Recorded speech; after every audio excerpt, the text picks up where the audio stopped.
Merci Madame la députée. Pour les socialistes et apparentés, Iñaki Echaniz. Merci Madame la Présidente. Cette PPL vise à abolir les distinctions sociales et culturelles. Nous sommes contre. Nous défendons le respect des différences culturelles de chacun, pas leur abolition. Quand vous écrivez, Monsieur le rapporteur, dans votre exposé des motifs, l'école ne connaît que des élèves sans que soit prise en compte ni considérée leur origine sociale ou culturelle. Nous ne partageons pas cette vision de l'école. Selon nous, l'école accueille des individus de provenance sociale et culturelle diverses.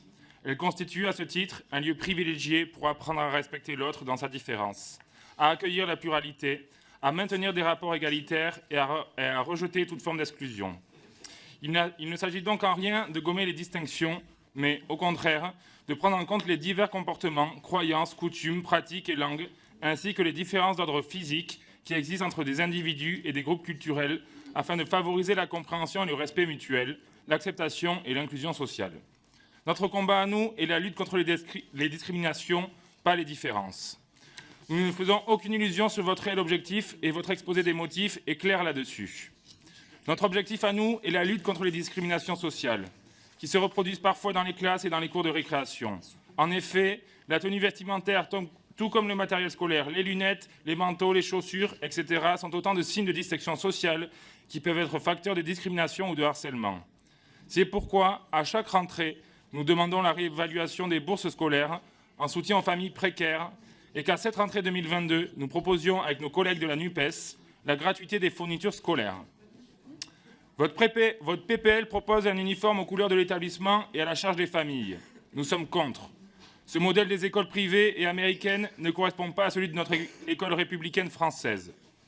Dans un objectif d'égalité, cette dernière assure un enseignement et des conditions d'enseignement générales identiques sur l'ensemble du territoire. Une tenue différente par établissement irait à l'encontre de ces principes. De plus, nous déplorons la dynamique compétitive engendrée par ces blasons scolaires et l'accroissement des inégalités entre établissements que cela induit. Enfin, parce que la PPL ne prévoit pas de coûts engendrés pour l'État, nous comprenons que la charge de l'uniforme reviendrait aux familles.